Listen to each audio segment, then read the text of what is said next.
Good morning, everyone. Welcome to Daily Drop-In, where we are live every single morning, Monday through Friday at 7 a.m. Eastern.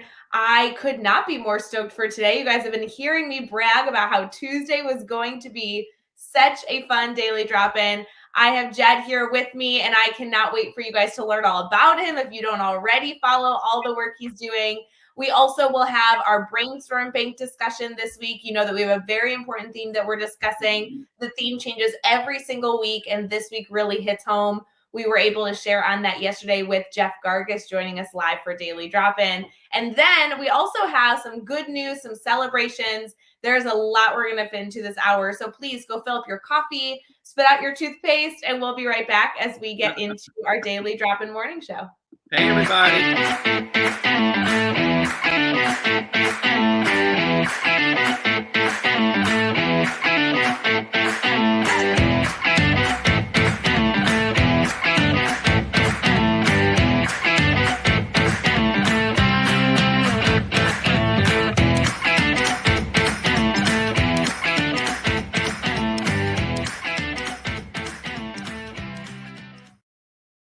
Jed, it's so good to see you. How are you, friend? I'm so good. It's so good to see you. I love that you do this every morning. What a way to start your morning every single day. I have to say, there are so many people that are like, Rae, why are you getting up that early? I'm like, because it's kind of a fun way to start your day. Just drink coffee and talk to cool people.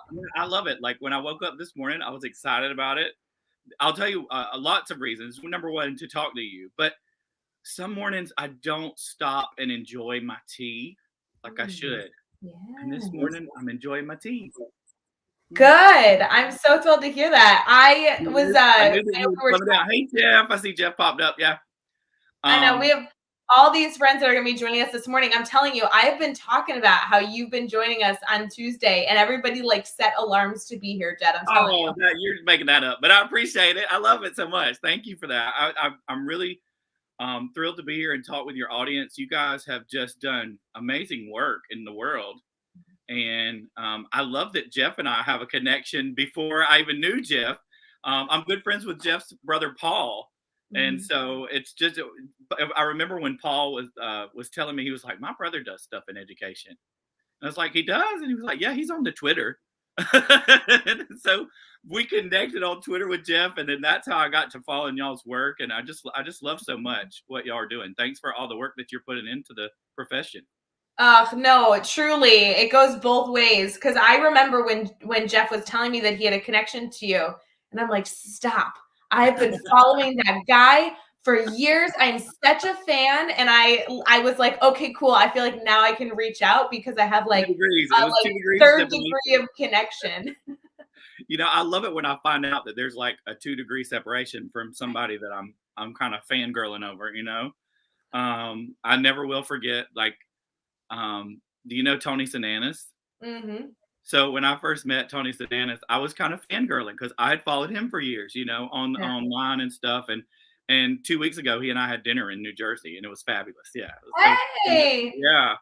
I was working with a school district up there, the River Edge School District, great little district. I don't know if you know this about Jersey, but they have some areas have smaller school districts because they consolidate, I guess is the word, their K through 6 program, and then their high schools branch out for several smaller districts. But it was just a great little time I had up there. About 200 teachers in the whole district. Felt very family-ish. So, yeah. Good. Well, Jed, I know we have a lot that we're going to talk about today. And I also, for all of you tuning in, good morning. Good morning. We're thrilled that you're here to join our Daily Drop-In Morning Show conversation.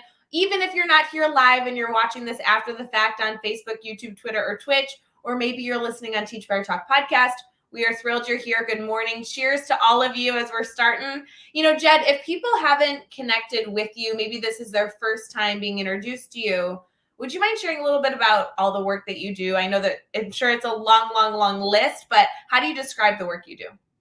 Well, the best way to describe what I do, I still consider very much myself an educator. I'm not in an early childhood classroom anymore like I spent most of my career. I've been at this for about 20 years. I spent 13 years in first and second grade. I looped to third grade one year. Got out of that real fast, went back to second grade. I loved my kids. I love the content of third grade, but sometimes when the team just didn't click right for me, and I missed my second grade team, so I went back to second grade. And then around 2010, I started getting into higher ed, training teachers, future teachers. And that coincided with me doing professional development around the state. And I did that for about 5 years to 2015. And I left elementary classroom in 2015 to do PD and higher ed full time. And that's where I'm at now. I officially, I'm a consultant for my own business, MrDairyberry.com LLC. That's the official title. But most of my time is spent educating pre-service teachers. This semester, thankfully, I am only teaching 3 courses. Last semester, Rae, I taught 6 courses. Wait, you're saying thank goodness for 3 as a good workload, and you're saying that you did 6 before? Yes. Oh wait, I wasn't done. I taught 6 courses and supervised 10 student teachers last semester. It was the worst semester of it was so fulfilling and fun, but like my head spun just constantly. Thankfully, of the 6 courses, 3 courses were the same it was the same course, but 3 sections. Yeah. So it wasn't like I was creating all this new material for 6 different courses, but there were so many students. I just had so many students. I think I had 167 students total last semester. It was just a blur. This semester I have 3. I'm not doing any student teachers this semester, and cheers to that. I should be slowing down and drinking my tea a little bit more. Exactly. Also, I've written a couple of books during that time. The Playful Classroom, I co-authored with Dr. Julie Jones, who is a professor here in Spartanburg, South Carolina, where I'm from. And the second one was called The Courageous Classroom, which was co-authored with Dr. Janet Taylor, a psychiatrist who is from Sarasota, Florida. So those are out there in the world. They can find those wherever they buy books, or they can email me and I'll mail them a copy or something. So, but yeah, that's me. That's what I do. And you see my little @Mr. Dairyberry. That's my social media handle and that kind of thing. They can connect with me and learn more about me there. Jed, something I always appreciate about you and the work that you do is that, yes, I know that you don't have a formal classroom that you work within Monday through Friday at a elementary level. And I know that you are working in this higher space at this college level that I think a lot of teachers would say, oh, so there's nothing I can really learn from him. He's focusing more in that academia world. I constantly forget that you are not like legitimately in the trenches alongside all of the educators that continue to be in this incredible field, because you are constantly sharing practical tips and tricks. The professional development you do is so applicable to strategies that we can take away right now and go implement. And I so value that your mindset continues to be, yes, we can talk philosophy. Yes, we can talk ideas, but you are constantly committed to wanting people to be able to take something, implement it, and enact change right then and there, which is an incredible mindset to carry. I appreciate you saying that. I will tell you more than me adapting to academia. I'm trying to bring early childhood into academia, because I'll tell you what I saw over the years that I've been doing this. I mean, I used to work with a guy who was a professor of early childhood who had never taught a day in an early childhood class, and he was over the entire department. What business does somebody like that have over the entire department? Never even taught in early childhood classes. So I am bringing the same strategies that I taught first and second graders. I'm using those same strategies with my college students. And so I think that's what's helping me to try to stay relevant. I teach my courses just like I do my first graders. And you know what? I'll tell you, the students are the same. They are the same. They love, and the science supports the playful learning. That's why we wrote the book, the playful learning book, the playful classroom book that we wrote originally was for higher ed pre-service teachers. And then we said, hey, this is for all teachers, because play works regardless of where you're at. And so, but the students also need the same love and compassion They need somebody to be patient with them. You know what? When I am getting a junior in college, they've never been a junior in college before. They don't know what they're doing. They don't know what they're doing, just like a first grader doesn't know what they're doing. And they need somebody who has been there to show them the way, help them, give them grace when they need it, and make learning fun. And every semester, students tell me, I wish that we had all our professors would approach teaching like you. We would learn more.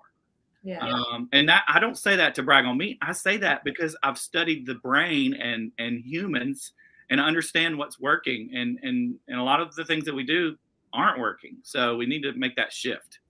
Well, and I know that we're going to get into a lot of discussion as we continue throughout our daily drop-in segments. The first segment that we're going to kick off our day today is with our brainstorm bank. We're going to be able to take questions from our viewers, our live viewers this morning. We also have a theme this week that we're going to dive into, and then we'll actually end our daily drop-in segments with our good news story. So we're kind of doing a flip-flop here for those of you that tune in every single morning. We are starting a new segment, a new set of segments this week, where Tuesdays and Thursdays we'll start our educational discussion at the very, very beginning. But before we get into those pieces, Jed, I know even an example of what you were just sharing of truly modeling how you work with students at all levels with your college students. You were discussing that you guys are celebrating Dot Day tomorrow, which is something like, I'm like, isn't that a children's book? Shouldn't you not do that unless they're like 3 years old? What business does a college student have celebrating Dot Day? I'd love for you to share that.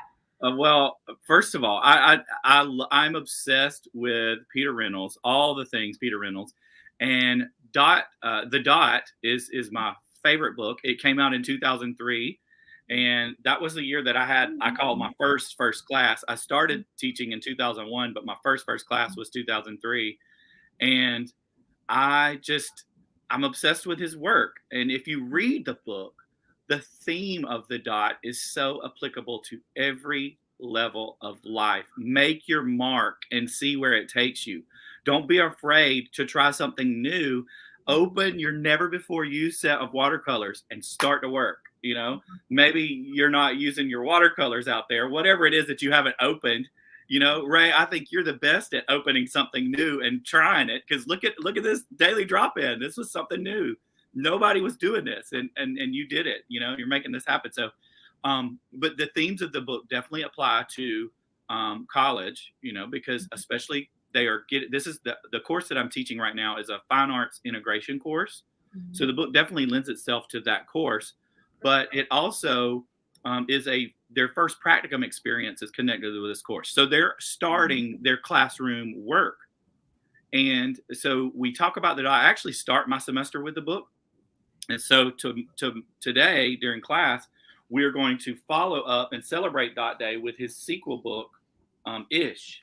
I don't know if everybody knows that this is a sequel to The Dot, but this little guy right here is the same little character at the end of The Dot that Vashti's talking to and says, hey, just make your mark, see where it takes you, And so we're going to talk about this book, and the way that I'm going to tie it in today, because it's a fine arts integration course, we're going to learn about mandalas and rangolis, and study symmetrical art. I don't know if you know what a rangoli or a mandala is. It's a spiritual art connected to Buddhism and Hindus.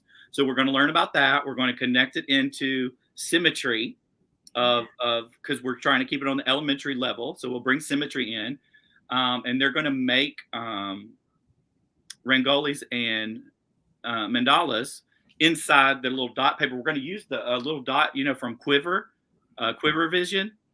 So they're going to make their mandala in there. We're also going to make mandalas with dot candies. Hey! And then we're going to go outside and make mandalas with sidewalk chalk and nature art. And I got to do all that in an hour and a half. We got to hurry. We're going to have to hurry to get it all done. But they won't be like official mandalas. They will be mandala-ish, which is the connection to the book. So if you've ever read this book, the little boy, he doesn't feel like he can draw very well. So his flower is flower-ish. His house is house-ish. His dog is dog-ish, So what's funny though, you got to be careful when you say that, because the name Ish, and the young people, when they say Ish, they don't mean like dog-ish, like it's kind of like a dog. Sometimes it can mean something else. So be careful with your middle school students if you use ish. I love this connection between so many different concepts. You are Sure. working with students that are, 18, 19, 20, Yep. 21, 22. Hmm. And as they're going through their experience of how to be a strong educator, you're bringing in resources that you would be using with your students regardless of the grade level. Yep. And you're not only doing that, but you're now bringing in different cultures so you can spark different Yep. conversations. You're introducing them to an incredible children's book author. These ideas, these concepts are relevant, and you're showing them that they're relevant at all grade levels. I really think that you are touching on about a cajillion different important topics here. Well, I'm glad to see that you appreciate that. And honestly, that's just how my brain works when I'm thinking about, how to deliver the lessons each week to these courses. My children's lit courses, I make videos and film them and drop them into their learning platforms. And so every time that I'm doing those and doing this course, I am constantly thinking how to weave all the things together because I don't have much time with them. The semester is only 14 weeks long. And of those 14 weeks, two of them, I don't get to see them because for whatever reason, I'm going to be out of town or it's on the course schedule that there's no class. So the semester literally flies by. So I have to put as much as I can. And also while I'm doing all this, I put a lesson plan template on the board and I walk through how I was thinking about each portion of the lesson plan to show them how to bring it all together. Now, of course, they look at me like deer in headlights and they're like, what is he doing? How is he doing this? But at the end of the semester, they say, this makes so much sense. I see it now. And I don't know. I love what I'm doing right now. I love it so much.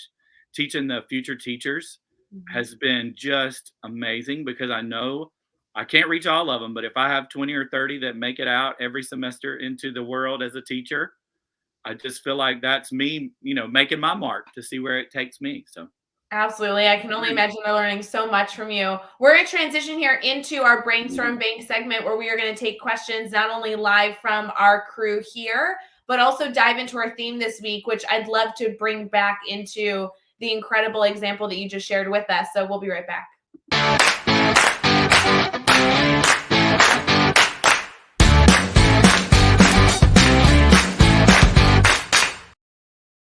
All right, you guys know how our brainstorm bank works. Typically, this comes later in our show, but we are switching it up on Tuesdays and Thursdays and bringing this in as soon as we can to our daily drop in. Trying to start off slow with some introductions, but then we want to get straight into some really, really valuable strategies that you can utilize today or even later this week with your students. Our theme this week is inclusion and equity, and we wanted to continue to have some important dialogue around this topic. Now, Jed, I am thrilled that you're joining us this week specifically because the example you just shared brought in so many different elements of allowing people to see different cultures, giving them access to a variety of resources. I mean, you are like the master of these types of ideas. I'd love to kind of dive into your example that you just provided us, with the dot story that you just provided, and really look at how you were able to bring all those pieces together. Because as an educator, you could have just brought in a children's book, read it to them, maybe discuss the opportunities that we all have to start something new, and then move forward. You've really taken this in a direction that has exposed your future teachers to a number of different things than just a children's book.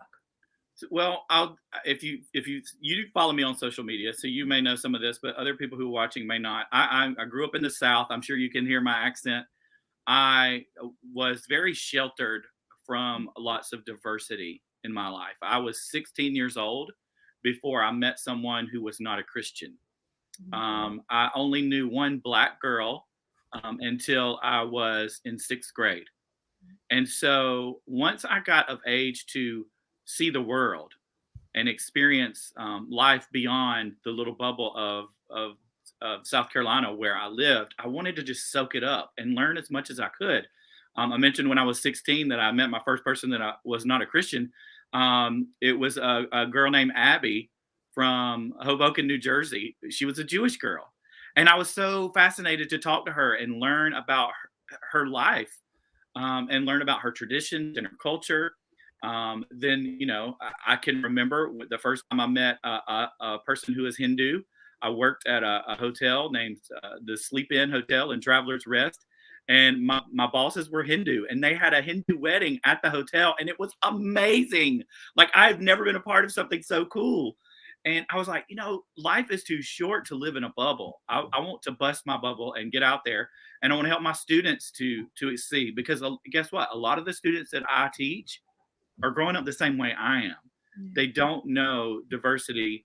They don't know outside of their little bubbles. And so if a little book like The Dot can help me bring in mandalas and rangolis and have a moment where we talk about Hinduism and Buddhism and realize, hey, guess what? Those people are right here in our communities. Just because you don't know them, it's because we live in these bubbles and the silos, if you will. And so I try to bring that into everything I do. Well, we discussed that, we touched on this idea yesterday, and obviously we're going to develop this discussion throughout the week here on Daily Drop-In, but the opportunities we have as educators to expose students to other cultures, but also have discussions around the beauty that is found in so many different ways of celebrating life is something that we kind of touched on yesterday, simply with we have a document here that is created every single week for me to look at what the holidays are every week. And we're not only celebrating the goofy holidays, like today, which we'll get into later, is like Hug Your Hound Day. Like, how silly, right? Go hug a dog.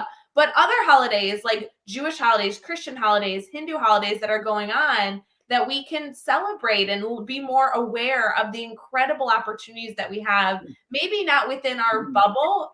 We always like to widen our bubble, but what other things are going on in the world that we can be better educated on and bring into our classrooms, expose them to different cultures. Holidays are a great starting point. Yeah. Last week was Rosh Hashanah. I gather to say a lot of people don't know about Rosh Hashanah. They should learn about it. They should study what it's a new year. It's a great time for you to set goals and be thankful for past year. It comes at a great time when school is just starting. Celebrate the new year. It's funny to me how we have New Year's parties. That second week of January. Why not have a New Year's party right while New Year is going on? Just because it's not your New Year, if you don't celebrate Rosh Hashanah, it's a great way. Down here, a lot of times the word that floats around is, oh, you're trying to indoctrinate your students. You're not trying to indoctrinate. You're trying to educate. There's very much a difference. I'm not trying to brainwash anybody to believe anything. I'm just exposing you to all the things so you can be a well-rounded, educated individual. And that, when I was growing up, I'd never even heard of Rosh Hashanah or Yom Kippur, Diwali, the Hindu festival of Holi. I love that festival. It's such a cool thing. And I think there's a point in community where you can celebrate those holidays together. You don't have to give up your religion to celebrate that holiday. The holiday of Holi it's a festival of colors. It's a festival of hope, of light. That crosses all religions. We can all celebrate that. And it's fun to throw all that color at each other too, take out some frustration. Well, that was actually a part of our reflection yesterday. Is I think some people, when they think of discussing other people's holidays, that they start looking at, oh, well, I that's not welcomed in my building. And I think it's important that we find strategies to bring other cultures into our classroom without our communities feeling like we're bringing inappropriate topics into our classroom. Like that fear that exists is something that so needs to be boshed, and reframed. So what's your mindset with that? Well, representation matters, of course, and visibility matters. The more that you make things visible, the less afraid those people become. I remember when I was in college. This is 20 plus years ago. I know I look good, but it was 20 plus years ago, right? Looks so good, just so you know. Having yoga as a practice in the classroom was like, oh my gosh, you don't do it, especially down here. Like it was Eastern philosophy was taking over the classroom, And now, 20 years later, yoga is just not a big concern anymore. I think people have realized yoga is more about breathing and stretching and helping your body than it is a religious practice. And so now there are religious components to yoga, absolutely. But the component that people were trying to bring into the classroom was mindfulness, being aware of your space, your body, and it's more accepted now than it used to be. And I think the more that we expose people in little bubbles to the bigger bubble, it makes the space less scary for people. And the people who can do that is educators. We've just got to do it.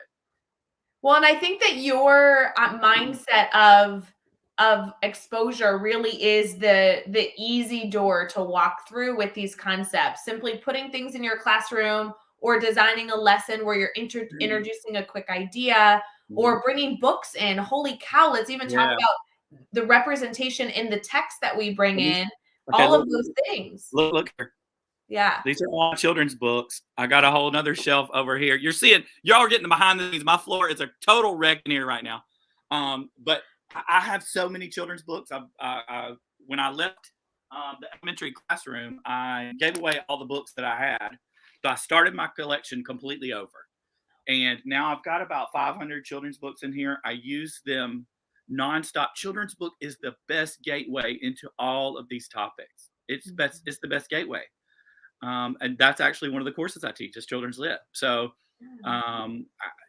you're exactly right when you say books. They are gateways to every topic you can ever think of.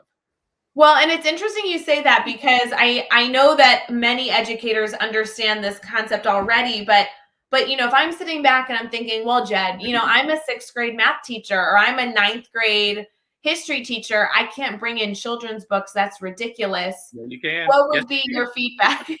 Yeah. Yes, you can. Yes, you can. Children's books on the cover, it might say for ages 3 to 8. But I promise you, if you read every children's book I've ever read, it is so applicable to just about every part of grown-up life. I could grab, this book right here, another Peter Reynolds book. This is a book that I give to every student in my fine arts class at the end of the semester. And I'll tell you, the people on my social media are the ones that help make it happen. I say, hey, can you sponsor a book? And so Amazon shows up on my porch all the time. This right here, this is a book for middle school more than it is ever for a first grader. First graders, they don't even understand some of these concepts in here. Now, it's good to talk about them, being yourself early on. Middle school, they need this book. High school, going into college, you need this book. Be yourself. Every book that I look right here, this one right here, When Lola Visits, is about a little girl who visits her mother in the Philippines. Some of the concepts in this book, first and second graders, they don't even know where they are on the planet, much less where the Philippines is. Now, you can teach them a little bit of geography with that, but this right here is great for personal narrative writing when you're in 7th, 8th grade, learning to write a story about yourself, about your own grandparents, about a trip you took. I mean, I could go through every book that's on my floor right now and do that same thing. The children's books, it's a misnomer. It's really a misnomer. They're books for everyone is what it should be called. I like that approach. Yeah, they're not children's book. They're for everybody. And I think it's interesting. This is such I didn't expect you to bring this mindset, but I think it's such a simple, practical, realistic suggestion of, we're discussing how to make sure that we are welcoming all different types of learners, of people into our classrooms, into our communities. And a simple suggestion is to start with a children's book. You're really creating a safe space when you're bringing a children's book into the classroom. And regardless of the type of educator you are, this is how long does it take to read a children's book? You could dive into that as much or as quickly as you want to, right? Yeah, I want to see comment from Patty. She said she teaches high school and have gotten told that using children's books is babyish by other teachers. I'm just going to be bold and say this right here.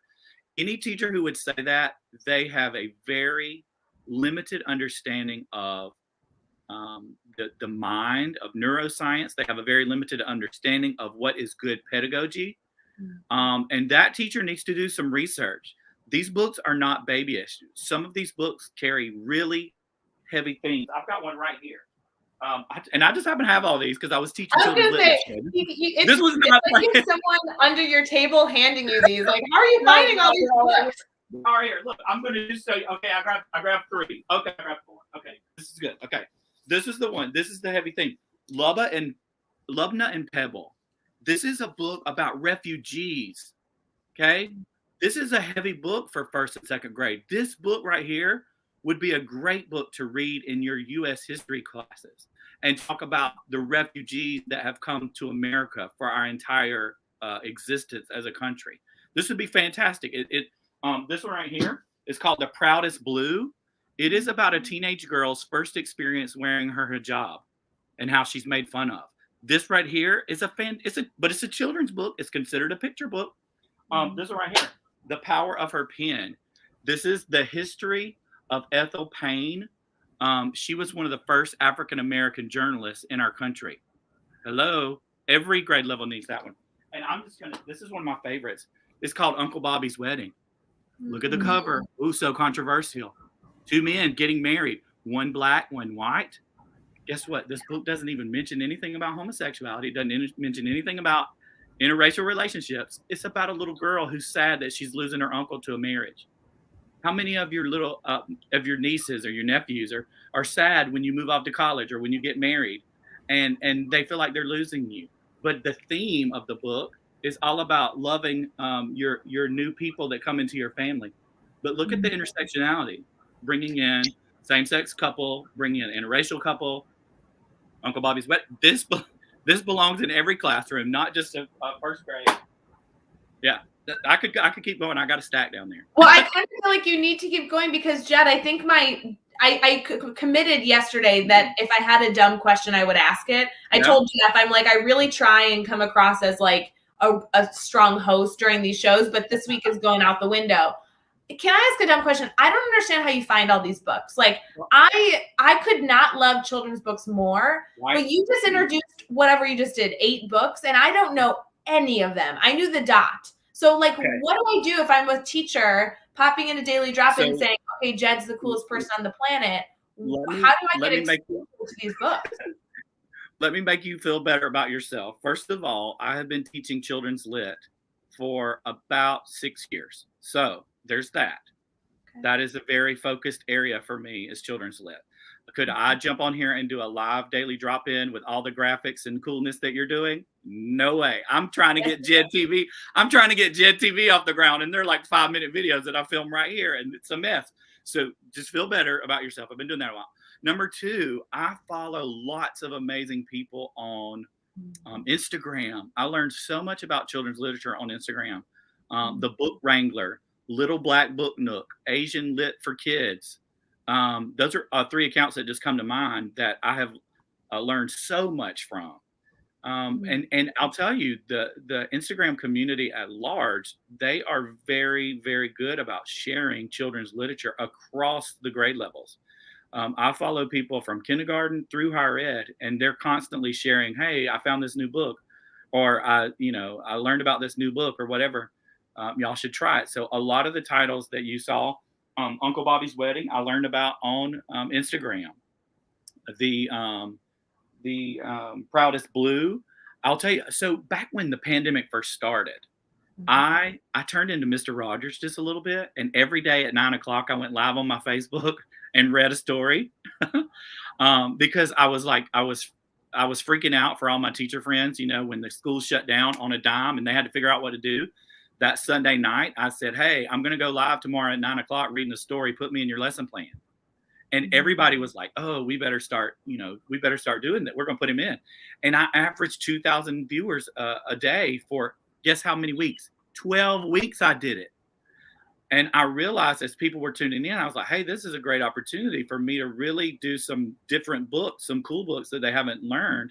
And so I started doing some extra research. That's when I found The Proudest Blue. I say I found it. I didn't find it. It found me. I don't like to say I found a book because I didn't discover it. I'm not, an explorer. It's been out in the world. It found me. And I just started weaving those themes into it. I read Uncle Bobby's Wedding. I read all kind of books because I really had a wide open platform. I didn't work for anybody at the time. Nobody could say, Jed, that was a little inappropriate. And even if they had, I was going to be ready and push back. Me being gay is not inappropriate, right? Ain't that the truth? Right. But so anyway, no more than it is somebody else being straight is inappropriate, right? This is a total side note, but this goes into your equity week. I went to a Braves game Sunday, and they always do the kiss cam, where they put a couple on the screen and they kiss. And I was thinking, you know what? That right there, that is a blatant display of sexuality, right? They're showing a man and a woman. They don't ever show two men. They don't ever show two women. They only show a man and a woman. That's not equitable. The Braves need to do better. They need to find out where some gay couples are in there and treat them just like they do. I know there would be pushback, but how is it acceptable for you to see two strangers kiss on the screen just because they're male and female? That's a side note. I wanted to get that out in the world. Thank you for allowing me that moment. No, Jed, this is what I love. I could literally listen to you for hours. That's what I'm telling you, got friends. This is why I was so excited for Tuesday, because Jed, I just believe that you are doing some of the best work out there. And one of the things I want to highlight is I ask you how to find children's books, and your solution is to surround yourself with exposure. And I think that is a different mindset. The teachers that are saying, Jed, give me the website that's going to go through all the lists of books that I should be downloading and purchasing for my classroom is a different approach than choosing to truly surround yourself, your network, build a community, a PLN that says, this is important, that is constantly exposing you to new ideas, new mindsets, different ways of utilizing resources. I mean, that truly is a choice that educators could be making. And it's not just children's books, it's with anything. Choose to surround yourself with a variety of people within your PLN that are exposing you to different learning opportunities. That is it's comical to me that I think more often than not, we're like, great, Jed, give me the one website you refer to that publishes an article once a week that tells you children's books. Yeah. And instead, your suggestion is to build a family. Yeah, that's so true. It's the people that you surround yourself with that influence you the most. And that goes for social media. I hear a lot of people talk negatively about Twitter and Instagram, and they say, oh, I just had to get off social media. Then you're doing it wrong. You've followed the wrong people. You've connected with the wrong people. There's an unfollow button. There's an unfriend button. There is a block button. And guess what, Rae? I use them. I have unfollowed some people who I just felt like were a little bit too toxic positivity. I followed that. And look, I'm not for everybody either. Unfollow me if I'm not making your timeline happy. Sometimes I do challenge the hierarchy, the patriarchy, I challenge some people on my social media because I grew up in a time where I didn't have a voice. And so as a grown up, I'm using my voice that I found. And so I'm not for everybody either, but I surround my people. And I want to tell this story because I think it's good. In 2011, 2012, somewhere around in there, I got involved with an organization called the Lily Sarah Grace Fund. It's no longer in existence because the founder of the organization passed away. And when he passed away, the organization just kind of dwindled. But at the onset of the organization, our mission was to empower teachers across the country to help integrate the arts into their classroom because the founder had three daughters, Lily, Sarah, and Grace, that he lost in a house fire on Christmas Eve. And to honor their memory, he started this fund because they were artsy kids. They all three had dyslexia, and the arts in the classroom helped them excel where other classrooms that did not have the arts, they were not as well, not as successful. But anyway, this guy, his name was Matt Badger. You can Google this. The story's out there in the world. He put together this group of educators from around the country who he found on social media, Donors Choose. He just found us and put us together. And in this group, there was me, this Southern boy. At the time, I was still very much in the closet, trying to figure out how to exist in the Deep South Bible Belt. I grew up in church, and that was just, being gay in the church is, down here it's a no-no. There are other churches that are more accepting, and so there was me. There was a Jewish, a couple of Jewish folks. There was an agnostic. There was an atheist. There was a lesbian. There was um, a bisexual person. There were blacks, there were whites. It was this beautiful mix of people from across the country. And it was the first time in my life that I had sat down and worked closely with a group that was so incredibly unique. And I walked away from that first experience with them thinking, wow, I just thought meeting my first Jewish friend when I was 16 was amazing. I envy people who grow up in places where they're exposed to unique humans from around the world on a daily basis. And I was like, I've got to help bring that to people that I meet. And that's, where I do that is through those children's books. Because you know what? I don't know a lot of Muslims in Spartanburg. I don't know a lot of Black journalists in Spartanburg. They're there, but I just don't know who they are, and children's books helps bring that into the space, and wherever you are, I don't know.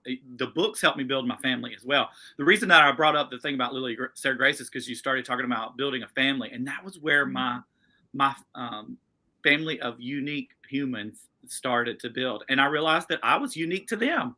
They had never met this little Southern boy who was growing up gay in the church. They didn't know anything about that, So it was just a very unique family experience, and I've let that spill over in my social media as well. I think it's so incredible that some of the biggest takeaways, and I know there's been so many for those of you that have been able to tune in for this entire show thus far, but so many takeaways. The biggest one for me has been that the door is open and you have to choose to walk through it. And some of the easiest ways to do that as we think through some of the challenging, the multitude of challenging things that exist in our classrooms, bring in a children's book to start the conversation. Because one of the biggest elements that we even brought up yesterday in our conversation when Jeff Gargas was live with us was the opportunity we all have right now to start a conversation. And you've provided us such an easy, simple solution to doing that. And then educating ourselves by building a family, growing that PLN that can expose us to different books and suggestions is just the icing on top of the cake. I love this mindset. Jed, you're not going to believe this, but we have a good news story and some daily celebrations that actually have to do with art. And I'm so thrilled that you joined today because we're going to continue this art, this creativity theme in our good news segment. So we'll be right back, friends.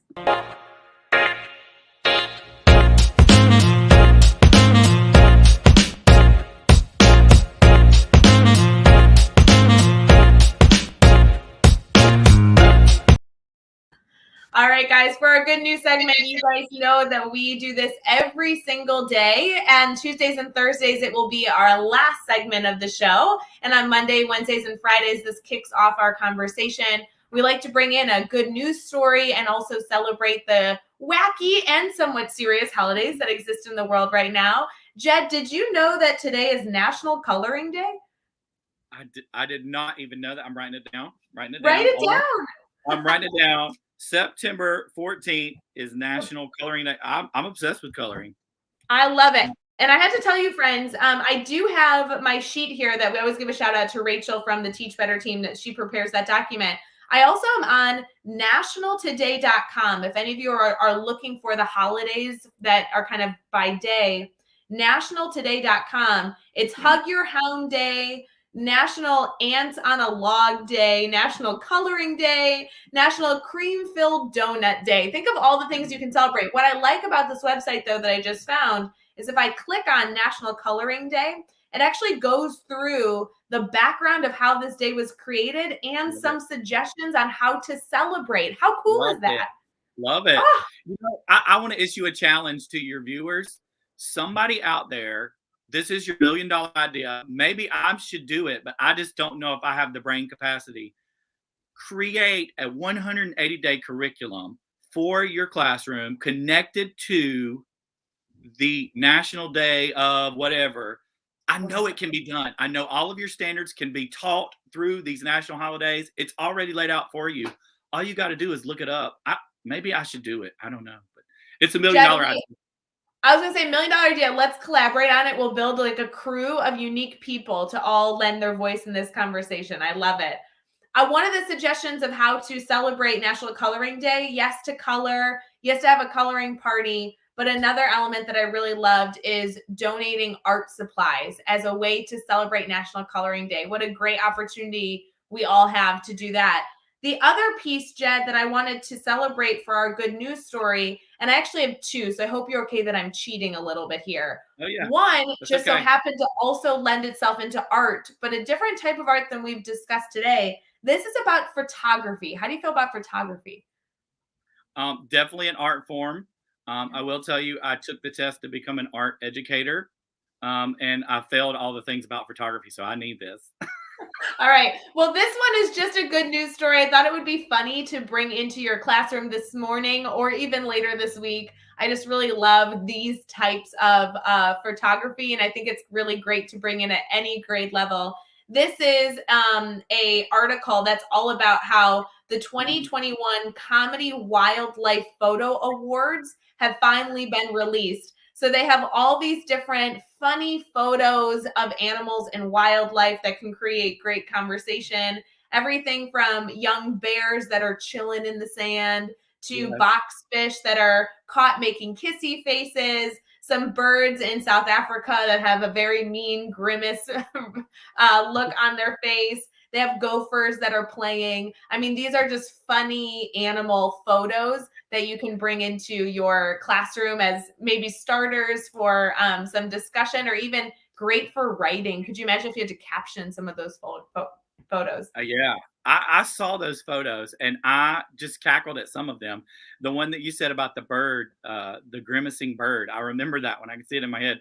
Um, Photos like that are great springboards for so many different lessons.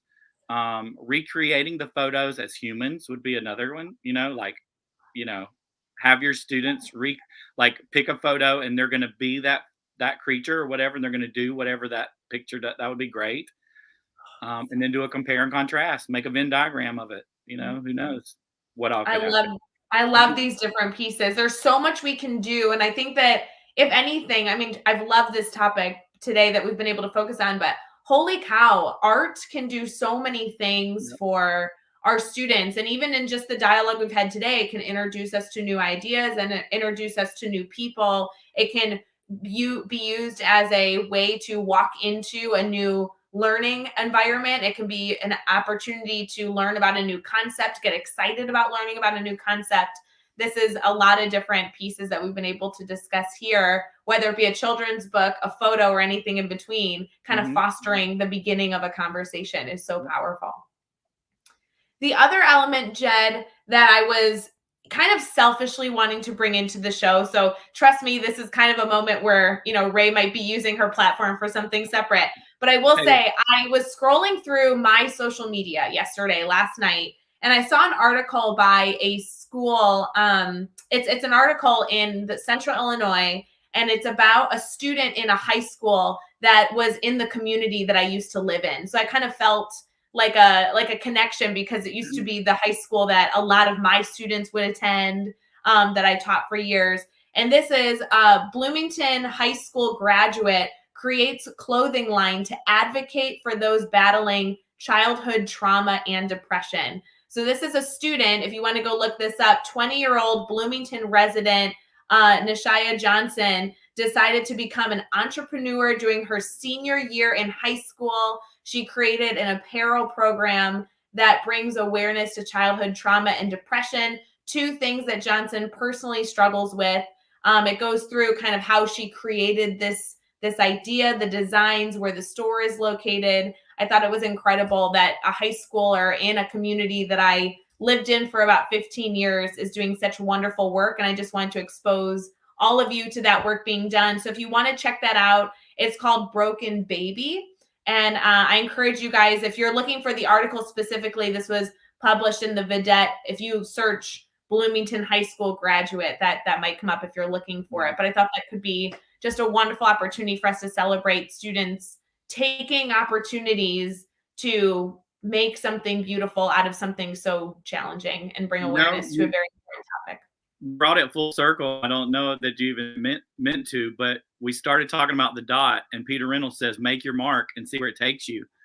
And this Mhm. teen, said, "Hey, I got this idea," and Mhm. somewhere there was a first piece of clothing, a first sketch of an idea, and Mhm. they made that mark and they went with it.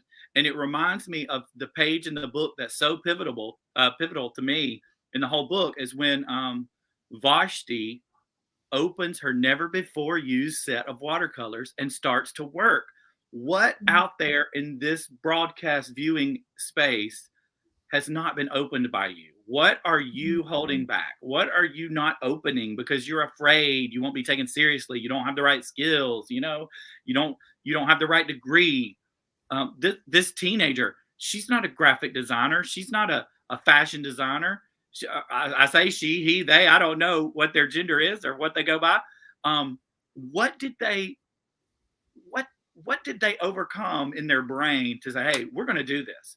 And if Mhm. teachers did that on a day, golly, if we did more of that, we really would be unstoppable. I mean, I think we're unstoppable anyway because we've somehow managed to teach through this madness that is the pandemic. And Mhm. um, but man, I love that book. You brought it full circle, Ray. I love that. Everything kind of tied in beautifully today, Jed. I think you just brought some positivity, some good energy, some good juju into our into our Well, conversation you know today. what? I'm just to be very open and transparent. I had a rough day yesterday, and I had a moment where I was just feeling very, very irrelevant, and I say that because I want people to know that sometimes what you see on a podcast like this, there's behind the scenes of all the things. And yesterday I was just struggling with relevancy. Because I do miss my first and second graders. But I know after this conversation, you've just rejuvenated my love for the work. And I'm so glad that I'm literally going to class in just an hour. So I'm going to go in there all fired up for today. I know the work that I do it is relevant after what we've talked today, and just thank you for the encouragement that you brought. I really appreciate that. Jen, I'm thrilled, and you've brought so much to our community here. And not, to piggyback off of that, I was in a meeting yesterday with a few different educators who were appropriately really sharing the tough time that they're having right now. And in the midst of our reflection throughout this conversation, I just kept thinking back to that dialogue about how educators really feel like this is the hardest year that they've taught yet, and thinking about how much positivity you've brought today, how many solution seeking ideas you've brought today, how many different opportunities we all have, this element of hope that you're able to bring into our conversation today. I know that I can speak for our entire Teach Better family that we really appreciate that, because we are all dying for strategies to be our best and bring even better opportunities to our students every single day. So I want to make sure that our educators connect with you so that this conversation does not end here, regardless of how they decided to tune into the daily drop-in. So would you mind sharing a little bit about how they can stay connected to you?